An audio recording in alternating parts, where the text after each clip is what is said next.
सुबह के 8 बजे थे। दीक्षा अपने पति को उठाने की कोशिश कर रही थी। मोहन कच्ची नींद में ही पूछने लगा, क्या हुआ, इतनी जल्दी क्यों उठा रही हो? दीक्षा ने घबराते हुए बोला कि उसकी पड़ोसन मोहिनी का कत्ल हो गया है और पुलिस आई है, पूरा कॉलोनी वहां पे जमा है। यह सुनकर मोहन हड़बड़ा कर उठ गया और अपनी पत्नी दीक्षा के साथ अपने पड़ोसी के घर निकल गया। उसने देखा पुलिस सबसे पूछताछ कर रही है और घर के भीतर जाने से रोक रही है, मगर किसी तरह दीक्षा और मोहन घर के भीतर पहुंचे तो दीक्षा चीख पड़ी और अपने आंखों को बंद करके उसने दूसरी तरफ मुंह घुमा लिया, क्योंकि उसे दिखी थी लाश। वही थोड़ी दूर मोहिनी का 10 साल का बेटा और उसकी सास बैठे रो रहे थे। दीक्षा वही चली गई और उसके सास के पास बैठकर पूछने लगी कि ऐसे अचानक कैसे हो गया और आखिर किसने इतनी क्रूरता से मोहिनी की जान ले ली।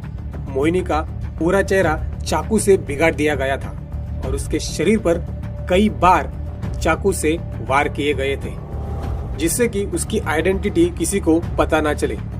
इस पर मोहिनी की सास बोली कि वो नहीं जानती कि ये सब कुछ कैसे और कब हुआ। हर सुबह मोहिनी चाय बनाकर अपने सास के कमरे में ले जाया करती थी, लेकिन आज 8 बज गए थे, फिर भी चाय नहीं आई थी। इसीलिए जैसे ही मोहिनी की सास अपने कमरे से बाहर आई, उसने देखा कि दरवाजे के पास ही मोहिनी की लाश पड़ी हुई है। तभी भीड़ में मौजूद कुछ लोग अलग अलग तरह की बातें कर रहे थे। उसमें से कई लोग कह रहे थे कि मोहिनी जैसी औरत के साथ और क्या हो सकता है, उसका चाल चलन ठीक नहीं था, उसे अक्सर अलग अलग लोगों के साथ घूमते फिरते देखा जा चुका था। यह सब बातें मोहिनी के सास को और दुखी कर रही थी। तभी दीक्षा ने उठकर उन सबको डांट लगाई और बोली कि ऐसे वक्त पर भी इन तरीकों की बातें करना क्या आपको शोभा देता है। पर यह बात वहां पर छानबीन कर रही पुलिस के कानों तक पहुंच चुकी थी और इंस्पेक्टर चंदन ने उन लोगों से पूछा कि आखिर वह जो कह रहे थे क्या वो वाकई में सच है, क्या मोहिनी का किसी के साथ चक्कर था। तभी पड़ोसियों ने बताया कि मोहिनी का पति सुरेंद्र अक्सर काम के सिलसिले में बाहर रहा करता था और उसकी बूढ़ी सास हमेशा बीमार रहा करती थी, इसलिए वो अपने कमरे में ही पड़ी रहती। उसका बेटा स्कूल और ट्यूशन में व्यस्त रहता और इन सब बातों का फायदा उठाकर मोहिनी अक्सर अलग अलग मर्दों के साथ घुमा फिरा करती थी। कॉलोनी के कुछ मर्दों के नाम भी मोहिनी के साथ जोड़े जा चुके थे। पुलिस ने उन लोगों के बारे में पूछताछ की और उन सब की अलग अलग हर तरीके से पूछताछ की गई, लेकिन उनमें से कोई भी ऐसा नहीं लगा जिसने मोहिनी की जान ले ली हो। इस पूछताछ से भी कोई ठोस सबूत या कोई ठोस अपराधी सामने नहीं आया। उन सभी मर्दों ने कहा कि मोहिनी के साथ उनका कोई संबंध नहीं था। सारी बात सिर्फ घूमना फिरना और हंसने बोलने तक ही सीमित थी। पुलिस ने मोहिनी की लाश को पोस्टमार्टम के लिए भेज दिया। इंस्पेक्टर चंदन ने उन तमाम लोगों को जिनका नाम मोहिनी के साथ जुड़ा था, उन सबको शहर में ही रहने की हिदायत दी। इसके बाद कई दिन गुजरे। पुलिस उन मर्दों और आस पड़ोस से पूछताछ करती रहती, मगर फिर भी इंस्पेक्टर चंदन को इस केस में कोई भी लीड नहीं मिल रही थी। हत्या होने के एक दिन बाद मोहिनी का पति सुरेंद्र भी शहर में वापस आ गया था। पुलिस ने सुरेंद्र के साथ भी पूछताछ की, लेकिन सुरेंद्र के मुताबिक उसे कभी भी ऐसा नहीं लगा कि उसकी पत्नी उसे धोखा दे रही है। तभी मोहिनी की पोस्टमार्टम रिपोर्ट आई। उस रिपोर्ट में एक चीज ऐसी थी जिसे देखकर इंस्पेक्टर चंदन सोच में पड़ गए। हवलदार चिंटू ने इंस्पेक्टर साहब से पूछा कि ऐसी क्या बात है जिससे आप इतने सोच में पड़ गए। इंस्पेक्टर चंदन ने बताया कि इस रिपोर्ट के मुताबिक मोहिनी का कातिल कोई आदमी नहीं बल्कि औरत हो सकती है। यह सुनकर इंस्पेक्टर के साथ साथ हवलदार चिंटू भी हैरान हो गए। इंस्पेक्टर ने बताया कि मोहिनी को जितने भी जख्म लगे थे, उसमें से एक जख्म में एक औरत का नाखून फंसा हुआ मिला और मोहिनी की लाश देखकर और ये अंदाजा भी लगाया जा सकता है कि चाकू मारते वक्त खूनी के साथ मोहिनी की हाथापाई हुई है। उसी हाथापाई के बीच कातिल का एक नाखून टूटकर मोहिनी के शरीर पर रह गया। मगर हवलदार चिंटू ने पूछा कि आप इतने यकीन के साथ कैसे कह सकते हैं कि यह नाखून औरत का ही है। इंस्पेक्टर चंदन ने कहा कि ये नाखून वेल मेंटेन है और इस पर नेल पेंट लगा है, जैसे कि आजकल लड़कियां और औरतें रखा करती है। इसलिए ये साफ है कि ये नाखून किसी औरत या लड़की का ही है। इसके बाद इंस्पेक्टर चंदन ने सुरेंद्र के घर जाकर सुरेंद्र और उसकी माँ से पूछताछ की कि कहीं मोहिनी का किसी औरत के साथ कोई झगड़ा तो नहीं था। सुरेंद्र बोला कि वो अक्सर शहर से बाहर रहा करता था, इसलिए उसे इस बारे में कुछ पता नहीं है। उसकी माँ ने भी कोई खास जानकारी नहीं दी। पुलिस ने आस पड़ोस भी इस बारे में पूछताछ की, लेकिन सभी का कहना यही था कि कॉलोनी के बाकी औरतें मोहिनी से ज्यादा बातचीत नहीं करती थी, तो झगड़ा तो दूर की बात है, क्योंकि मोहिनी बहुत खूबसूरत थी और हर औरत को ऐसा लगता था कि कहीं मोहिनी उनके पति को अपने जाल में फंसा ना ले, इसलिए सभी मोहिनी से दूर रहा करते थे। अभी इंस्पेक्टर चंदन मोहिनी के घर में पूछताछ कर ही रहे थे कि तभी वहां दीक्षा मोहिनी के परिवार के लिए खाना लेकर आती है। पुलिस को देखकर उसके कदम थम जाते हैं और दीक्षा कहती है कि वह इस दुख की घड़ी में मोहिनी के परिवार को अकेला नहीं छोड़ सकती, इसलिए मोहिनी की सास और बच्चे के लिए खाना लेकर आई है। दीक्षा वो खाना वही टेबल पर रखती है।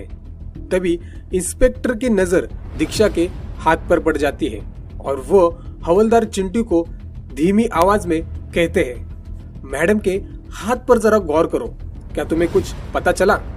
हवलदार चिंटू को भी ये बात समझने में देर नहीं लगती। तभी इंस्पेक्टर चंदन मोहिनी के घर वालों को बोलते हैं कि उन्हें अगर किसी पे शक है तो वो हमें जरूर इत्तला करें, और ये कहकर चंदन अपने हवलदार के साथ चले जाते हैं। उनके जाते ही सुरेंद्र के मोबाइल पर किसी का कॉल आ जाता है। सुरेंद्र कुछ देर बात करके वापस आता है। वापस आने पर सुरेंद्र की माँ उसे पूछती है कि कॉल किसका था, मगर सुरेंद्र ये बात टाल देता है। दीक्षा उन दोनों को देखकर कहती है कि उसे मोहिनी भाभी के मौत का बड़ा दुख है। उम्मीद है कि पुलिस जल्द ही उस खूनी को पकड़ लेगी। इस पर सुरेंद्र ने कहा कि पुलिस को मोहिनी की लाश से एक नाखून मिला है जो किसी औरत का है और पुलिस के मुताबिक खूनी कोई औरत है। यह सुनकर दीक्षा और मोहिनी के सास को यकीन नहीं हुआ और दोनों एक दूसरे की तरफ देखने लगे। अगले दिन इंस्पेक्टर ने सुरेंद्र को पुलिस स्टेशन बुलाया। सुरेंद्र जब पुलिस स्टेशन पहुंचे तो इंस्पेक्टर ने उन्हें 2 से 3 फोन नंबर दिखाए और पूछा कि क्या सुरेंद्र इन नंबर को जानता है। सुरेंद्र ने साफ इनकार कर दिया। इस पर इंस्पेक्टर ने बताया कि ये सभी नंबर मोहिनी के नाम पर रजिस्टर है। इन सभी नंबरों से एक खास आदमी को फोन किया जाता था और घंटों घंटों तक बातें चलती थी। यह सुनकर सुरेंद्र को यकीन ही नहीं हुआ और वो भावुक होते हुए बोला कि इसका मतलब मेरी पत्नी वाकई मुझे धोखा दे रही थी। इंस्पेक्टर ने सुरेंद्र को हमदर्दी दी और कहा कि ये तो बात की बात है, लेकिन अभी हमें ये पता करना है कि आखिर मोहिनी का कत्ल किया किसने। आगे इंस्पेक्टर ने कहा कि इसमें से एक नंबर से आपकी पड़ोसन दीक्षा के पति मोहन को बार बार कॉल लगाया गया था और बातें भी घंटों तक होती थी। इस नंबर से मोहन को बहुत सारे मैसेजेस भी गए हैं। यह सुनकर सुरेंद्र को यकीन नहीं हुआ। वो हैरानी से बोला कि ऐसा कैसे हो सकता है? हमारी पड़ोसन दीक्षा और मोहन, उन दोनों को हम बरसों से जानते हैं। दीक्षा और मोहिनी दोनों बहनों की तरह रहती थी। ये सुनकर इंस्पेक्टर चंदन सिर्फ मुस्कुरा रहे थे। इसके बाद इंस्पेक्टर चंदन ने हवलदार से कहा कि वो इसी वक्त दीक्षा और मोहन को फोन करे और पुलिस स्टेशन बुला ले। मगर जब हवलदार ने दीक्षा को फोन किया तो उन्हें पता चला कि दीक्षा अपने मायके जा रही है, क्योंकि उसके माँ की तबीयत अचानक बिगड़ गई है। यह सुनते ही इंस्पेक्टर चंदन ने सुरेंद्र से पूछा कि दीक्षा का मायका कहाँ है। सुरेंद्र से दीक्षा के मायके का एड्रेस पता चलने के बाद इंस्पेक्टर चंदन ने तुरंत वहां के इंस्पेक्टर को फोन किया और कुछ इन्फॉर्मेशन निकालने को बोली। कुछ देर के बाद इंस्पेक्टर चंदन को एक फोन आया। वो फोन रखने के बाद इंस्पेक्टर चंदन ने अपने हवलदार को इशारा किया हवलदार चिंटू तुरंत निकल गया और थोड़ी ही देर में मोहन और दीक्षा को लेकर पुलिस स्टेशन आ गया। दीक्षा ने घबराते हुए पूछा कि आखिर उन्हें ऐसे क्यों बुलाया गया है। उसकी माँ की तबीयत ठीक नहीं है, उसे तुरंत अपने मायके जाना है। इस पर इंस्पेक्टर थोड़ा हंसे और बोले कि आपकी माँ तो तीर्थ यात्रा पर गई है। यह सुनकर दीक्षा हड़बड़ाई। अब उसके पास बोलने के लिए कुछ नहीं था। इंस्पेक्टर चंदन ने अपने टेबल के ड्रावर से छोटा सा पाउच निकाला और उसके सामने रखते हुए कहा, दीक्षा जी अपना हाथ आगे बढ़ाइए। दीक्षा ने डरते डरते अपना हाथ आगे बढ़ाया। दीक्षा का एक भी नाखून लंबा नहीं था। इंस्पेक्टर चंदन ने बोला, यह नाखून आप ही का है। इंस्पेक्टर चंदन द्वारा निकाले गए पाउच में एक नाखून था। इंस्पेक्टर बोले, दीक्षा जी ये नाखून आपका ही है। इस पर दीक्षा बोली, यह नाखून उसका नहीं है, उसके नाखून छोटे छोटे हैं। इतना सुनते ही इंस्पेक्टर चंदन ने आवाज लगाई और उनके आवाज लगाते ही एक अधेड़ उम्र की औरत डरते डरते वहां आई। उस औरत को देखकर दीक्षा के होश उड़ गए। ये औरत दरअसल दीक्षा के पार्लर वाली थी, जिसके पास दीक्षा हमेशा नेल आर्ट करवाने जाती। अब सब कुछ सबके सामने था। दीक्षा के पति मोहन को कुछ समझ नहीं आ रहा था। उसने पूछा कि यह सब क्या है, तो दीक्षा रोते हुए चीखते हुए बोली कि मोहिनी को मैंने ही मारा है।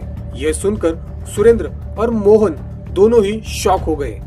दीक्षा ने कहा कि वो जानती थी कि मोहिनी और उसके पति मोहन का अफेयर है। यह सुनकर मोहन हड़बड़ा गया और उसने अपनी नजरें नीचे झुका ली। दीक्षा आगे बोली, वो सब कुछ जानती थी। मोहन और मोहिनी कॉलेज से रिलेशन में थे, मगर कॉलेज के बाद उनका ब्रेकअप हो गया और मोहिनी की शादी सुरेंद्र से हो गई। यहाँ मोहन ने भी मुझसे शादी कर ली, मगर जब हम इस कॉलोनी में रहने आए तो उनका पुराना प्यार फिर से जाग उठा। दोनों मिलने लगे, एक साथ घूमने लगे और ये बात मुझे बर्दाश्त नहीं हुई। मैंने मोहन को इनडायरेक्टली समझाने की बहुत कोशिश की, लेकिन मोहन समझने को तैयार नहीं था। फिर मैंने इस बारे में मोहिनी से भी बात की, मगर वो भी कुछ सुनने को तैयार नहीं थी। हद तो तब हो गई जब दीक्षा की तबीयत ठीक नहीं थी और दीक्षा ने कई बार मोहन को घर बुलाया, लेकिन मोहन काम का बहाना कर कर घर से बाहर रहा। उस रात जब मोहन घर आया और नहाने चला गया, तभी मोहन के नंबर पर एक अननोन नंबर से मैसेज आया कि आज का दिन बहुत अच्छा था और वो चाहती है कि ऐसे ही दिन वो उसके साथ हमेशा बिताए।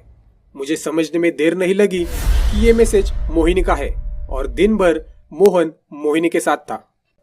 वो सीधा मोहिनी के घर पहुंची। उसने दरवाजे की बेल बजाई, तभी मोहिनी ने दरवाजा खोला। दीक्षा ने पहले तो उसे बात करके समझाने की कोशिश की और साफ शब्दों में कहा कि वो मोहन से दूर रहे। मोहिनी ने इस बात के लिए साफ इनकार कर दिया। तभी दीक्षा ने अपने घर से लाए चाकू से उस पर वार किया। किसी को कानो कान खबर न हो, इसलिए दीक्षा ने मोहिनी के मुंह पर हाथ रखा और चाकू से वार करते गई। मोहिनी की सास दवाई लेकर सो गई थी और उसका बेटा भी ऊपरी मंजिल पर अपने कमरे में हेडफोन लगाए कुछ सुन रहा था। इसी का फायदा उठाकर दीक्षा ने अपने काम को अंजाम दे दिया। यह सुनकर सब हैरान हो गए थे। इंस्पेक्टर चंदन ने कहा कि उन्हें उसी दिन पता चल गया था कि खून दीक्षा ने किया है, क्योंकि जब दीक्षा मोहिनी के घर वालों के लिए खाना लेकर आई थी, तभी उन्होंने देखा था कि दीक्षा के हाथ के एक उंगली का नाखून गायब है। अपना गुनाह कबूल करने के बाद दीक्षा फूट फूट कर रोने लगी, मगर अब देर हो चुकी थी। आपको क्या लगता है, दीक्षा ने जो भी किया वो ठीक था? शादी के बाद भी एक्सटर्नल अफेयर रखना सही बात है? आपकी इस पर क्या राय है? कमेंट में हमें जरूर बताइए।